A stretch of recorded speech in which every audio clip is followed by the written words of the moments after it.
Hello, hello, welcome to another video and welcome to the seaside. Welcome to Redcar, North Yorkshire. Right, just looking south towards Saltburn there and to the North Sea. So why am I here today? Well, for a long time, for most of my lifetime, Redcar, the town of Redcar, didn't have any senior football clubs, i.e. any team at sort of Northern League level and above. But these days, it's got two, and that's what I'm going to go and see. Redcar also never used to have that big wind farm out there, but time moves on, doesn't it? When I say Redcar, the town didn't have a senior football club, but the area kind of did, because it has Mask United. Well, theirs is a completely independent story of their own, so I'll probably do a video on them in the future. Mask, by the way, is just over there. You can see the church tower over there. But today, we're first going to go and have a look at that football ground over there. See the lights? That's Redcar Athletic.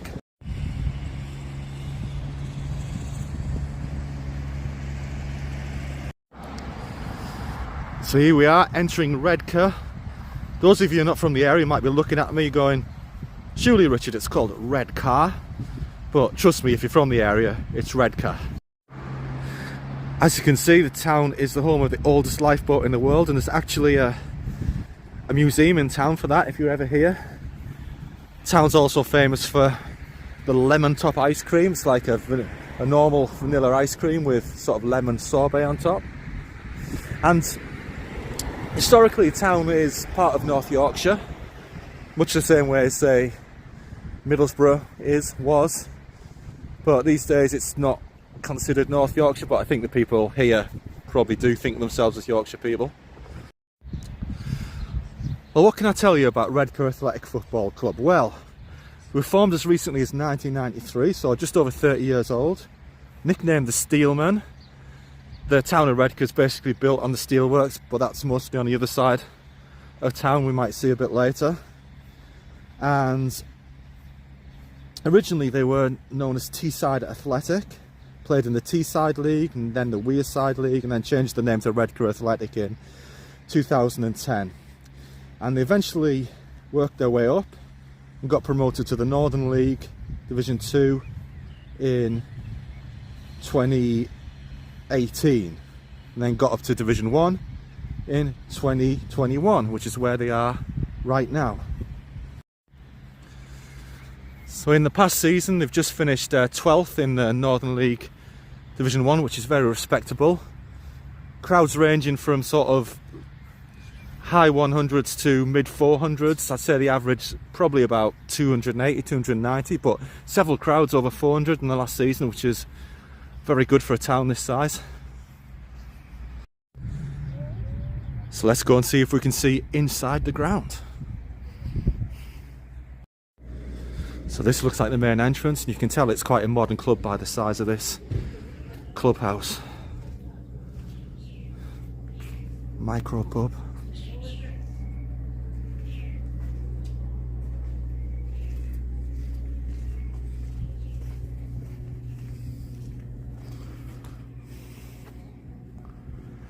I think the ground technically is known as Green Lane, but like a lot of grounds, they have sponsors these days.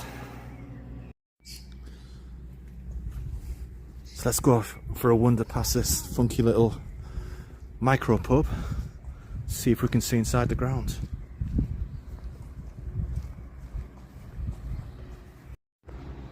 Look at this cool mural behind the micro pub here, look. Born of iron, made of steel, like I said, the Steelmen. Redcar, the archetypal steel town. That's beautiful. That's the steel works. And as I said, the ground's originally called Green Lane. This is a cool little thing, actually having a sign with the teams on for each match. You can see the last match was against Bishop Auckland, who actually won the Northern League last year, and they've got promoted. Right, so right at the entrance, first thing you can see just a Little cover over the back there. Pitch looking in lovely condition. End of the season now, so time for it to recover anyway. And you're definitely going to get a nice scenic view with the hills in the background. Although during winter it gets pretty wet out here. A lot of kind of drizzle and sea fret, so the view's not quite as good.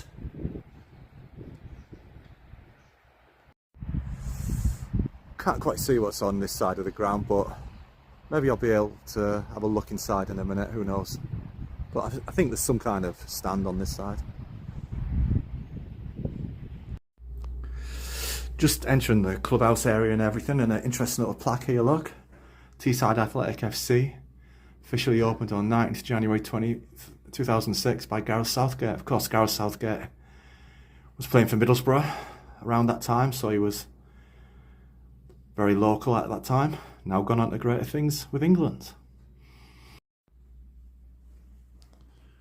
Changing rooms down that side, but they're locked at the moment. And over here we have the bar area. You can see lots of team colours there. There's the badge. Just managed to make it around the perimeter here. You can see there is a stand on this side. I assume it's kind of seated.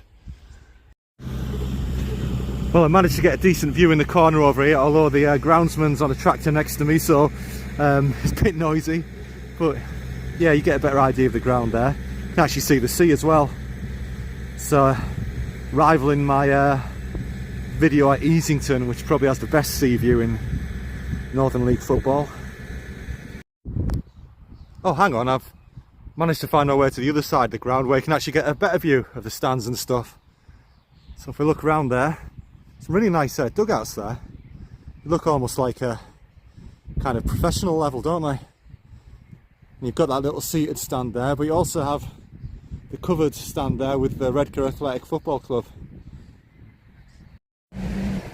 Right then, with Redcar Athletic done, it's now time for me to jump in the car and drive to the other side of town and discover an even newer football club, which is Redcar Town FC. Just passing through town here, and the Lifeboat Museum that I mentioned earlier, just on the left there. And you've got the current lifeboat centre just past this van on the left here. So you can see it just there, look. Okay, I've managed to make it to the other side of town on the noisy trunk road, and now it's time to look at Redcar's second club, and that is Redcar Town FC. And as you can see here, the name of the ground is Mowlem Memorial Park. Now, some of you may remember Mowlem. Mowlem was a pretty famous politician who was the MP for this area in the 90s and noughties, but she was more famous because she was, I think, Northern Ireland minister when a lot of the peace negotiations were taking place in Northern Ireland. Hence why she was really well thought of, and why Redcar itself was very proud of her. She's passed away now, of course. Okay then, what do we know about Redcar Town Football Club? Well, Redcar Town was formed as recently as 2014, so they're only 10 years old at the moment. So even newer than the neighbours across town. They originally played in the Teesside League, moved up to the Wearside League, and finally entered the Northern League Division 2 in 2021.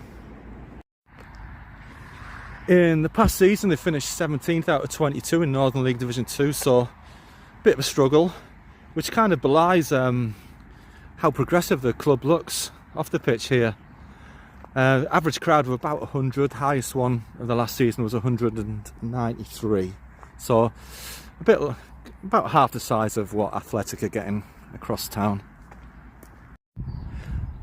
First thing you see as you get into the entrance is this grand spanking clubhouse. I can tell you most of this was not here over the last 2 years. 2 years ago, things seem to be progressing really quickly off the pitch here.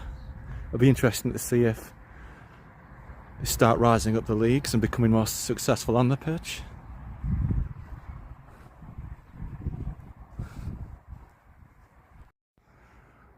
Looks like there's a lot of refurbishment going on inside. Some work's up in that little gable up there.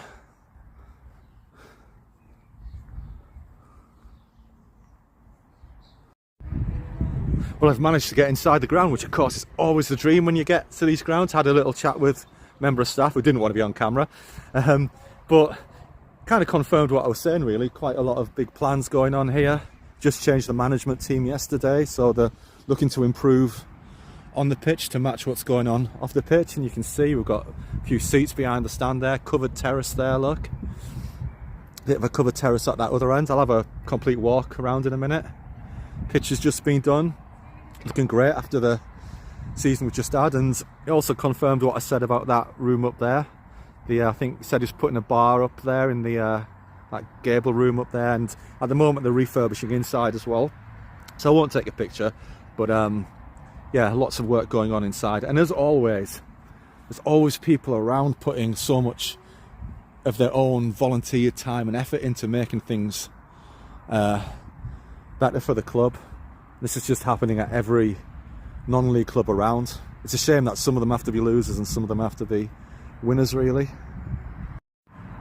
It's really pretty good in this covered terrace around here. If you have a look, I mean, you know, this could be sort of National League North level, really. Proper roof, proper little bit of terracing here. Covered from the elements.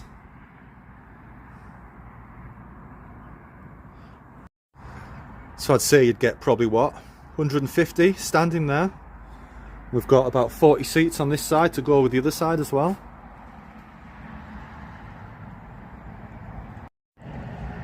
How's this for an original touch? Little scoreboard here with the clock on it.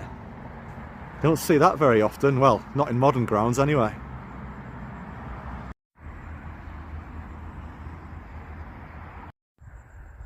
So you can just see on this perimeter around here that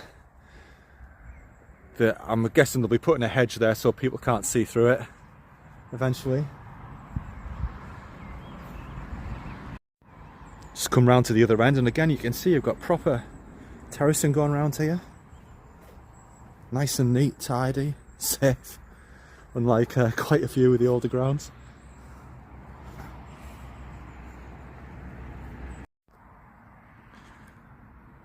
Couple of benches, reminds me a little bit of Easington, where they have sort of benches going across all the stands. Although at Easington they do have them numbered as well. No need for that here at the moment.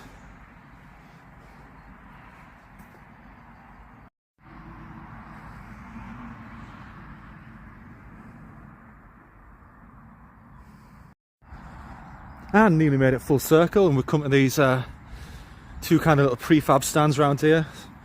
Quite a lot of teams have these now, but it's nice to see the blue and white colours here. I think there's how many did I count? 42 seats in this bit. I assume the same in the other, probably a few less than the other one.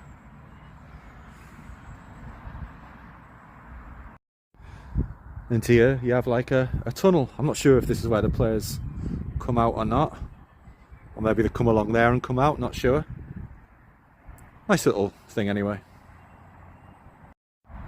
And I didn't notice before, but is that an actual balcony up there? I think it is, so I'm assuming that people could watch the match from up there. Funny, I was just at FC Hartlepool yesterday and they're building a balcony as well. Maybe that's the new fad. Nice idea when it's not raining anyway. Also, just like at Redcar Athletic, you've got the team sheet just on the outside here, and you can see that the last one up was against FC Hartlepool. Made, but someone stole mine at a party. Emily, 4 stars. God, I'm sorry to hear that. What do we think's being reviewed today? I'm shook. Although it's this review for me. Bought these for a 50th birthday beach party theme. Went down.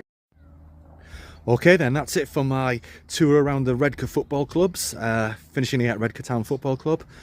Please like, share and subscribe if you like this video. It's been really fun coming here. Thanks for Redcar Town for letting me have a look around inside, and I'll see you in the next one. See you later.